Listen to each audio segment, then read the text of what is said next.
கேட்போம். நம்மோடு தற்போது தொலைபேசி வாயிலாக திராவிட முன்னேற்ற கழகத்தைச் சேர்ந்த திரு கான்ஸ்டன்டைன் ரவீந்திரன் அவர்கள் இணைந்திருக்கின்றார்.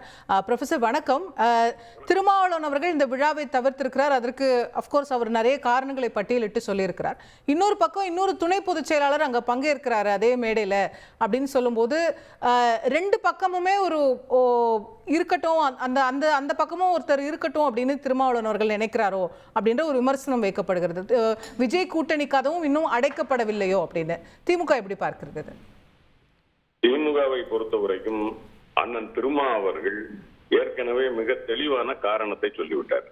நான் இந்த விழாவிற்கு ஒத்துக்கொண்டது விஜய் கட்சி ஆரம்பிப்பதற்கு முன்னால் நான் ஒத்துக்கொண்ட விஷயம்.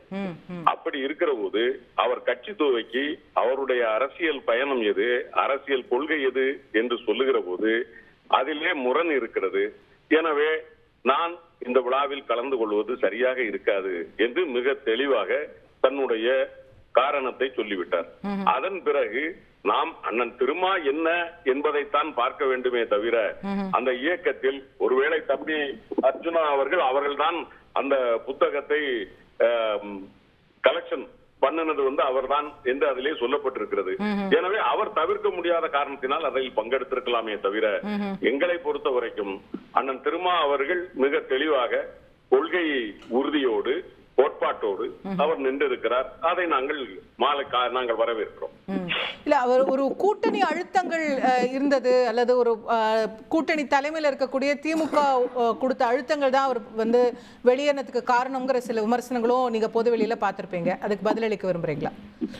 அதாவதுமா, நாங்கள் ஒருபோதும் திராவிட முன்னேற்ற கழகத்தை பொறுத்த வரைக்கும் அண்ணன் திருமா அவர்கள் இன்று நேற்றல்ல, அவர் கட்சி ஆரம்பித்த காலத்தில் இருந்தே அவர் திராவிட முன்னேற்ற கழகத்தோடு பயணித்துக் கொண்டிருக்கிறார்.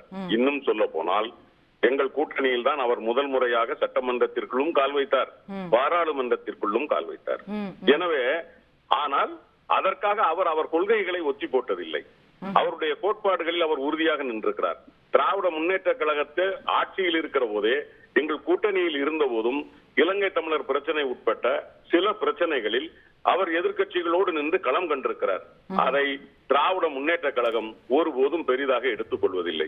ஏனென்றால் ஜனநாயக பூர்வமான இயக்கம் திராவிட முன்னேற்ற கழகம்.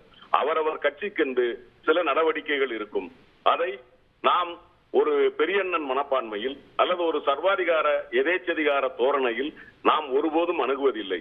அந்த அண்ணா தலைமையில் ஆட்சி அமைத்த நாளில் இருந்து அண்ணாவும் சரி, தலைவர் கலைஞரும் சரி, தலைவர் தளபதி மு க ஸ்டாலின் அவர்களும் சரி, தங்களது கூட்டணி கட்சிகளோடு ஒரு ஜனநாயக போக்கை அவர் கடைபிடிக்கிற காரணத்தினால்தான் இன்றைக்கும் அந்த கூட்டணி உறுதியாக இருக்கிறது. அந்த வகையில் அந்த கூட்டணியில் உறுதியாக இருக்கிற அண்ணன் திருமா எடுத்த முடிவு வரவேற்கத்தக்கது. அதற்கு திராவிட முன்னேற்ற கழகம் எந்த இடத்திலும் எந்த விதத்திலும் அழுத்தம் கொடுப்பதில்லை, கொடுக்க வேண்டிய அவசியமும் எங்களுக்கு இல்லை. ஓகே, அப்போ உங்களுடைய பார்வைப்படி அவர் ஒருவேளை இந்த நிகழ்ச்சியில கலந்து கொண்டிருந்தாலும் கூட திமுக அதுல எந்த சிக்கலும் இருந்திருக்காது. எங்களுக்கு இதில் நான் தான் தெளிவா சொல்லுகிறேன் அம்மா. ஏற்கனவே அவர்கள் அண்ணன் திருமா அவர்கள் கலந்து கொண்டிருக்கிறார். அதன் பிறகும் எங்களோடு கூட்டணியில் பயணித்திருக்கிறார். எனவே அவரது உணர்வுகளை, அவரது இயக்க தோழர்களினுடைய வழியை அவர் தீர்மானிக்கிறார். தீர்மானிக்கிற போது அவர் எடுக்க வேண்டிய முடிவுகளை அவர் எடுத்துக் கொள்கிறாரே தவிர நாம் அதில் நீங்கள் இதைத்தான் எடுக்க வேண்டும் என்று சொன்னால் அது ஜனநாயக பூர்வமாகாது. ஏற்கனவே சொல்லி இருக்கிறோம், கொள்கை பூர்வமான கூட்டணி. எனவே அந்த கொள்கைக்கு தகுந்தாற் போல்தான் அண்ணன் முடிவெடுத்திருக்கிறார். அது வரவேற்கத்தக்கது. இப்போ திருமாவளவன் அவர்களோட அந்த சர்ச்சையை தாண்டி ஒரு அம்பேத்கர் புத்தக வெளியீட்டுல தன்னுடைய அடுத்த மேடையா தன்னுடைய மாநாட்டுக்கு பிறகு விஜய் இந்த மேடையை தேர்ந்தெடுத்து பங்கேற்கிறார் அப்படின்னும் போது கொள்கை ரீதியா அவர்கிட்ட ஒரு தெளிவு இருக்கிறதா பாக்குறீங்களா? இந்த அம்பேத்கரை இளைஞர்கள் கிட்ட அவர் கொண்டு சேர்க்கும் போது அதுக்கு ஒரு பொலிட்டிக்கலா அவருக்கு ஒரு வரவேற்பு கிடைக்கும்னு நினைக்கிறீங்களா? உங்களுடைய பார்வை விஜய் பங்கேற்பு பற்றி.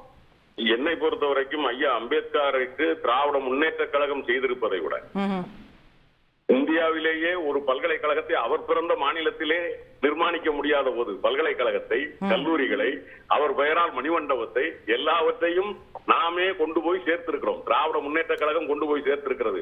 அதை விட மிக முக்கியமாக எங்கள் அண்ணன் தலைவர் தளபதி அவர்கள் பேசுகிற போது சொன்னார், வாழும் அம்பேத்கராக என் சகோதரன் திருமாவளவனை பார்க்கிறேன் என்று சொன்னார். இதை விட பெரிய ஒரு அங்கீகாரம் தேவையில்லை. எனவே அம்பேத்கர் போய் சேர வேண்டிய இடங்களுக்கு போய் சேர வேண்டிய அளவிற்கு கொண்டு சேர்த்திருக்கிறோம். தம்பி விஜயின் முயற்சி அதில் எந்த அளவிற்கு பங்களிக்கும் என்பதை பற்றி நாங்கள் சொல்வதற்கு பொழுதில்லை.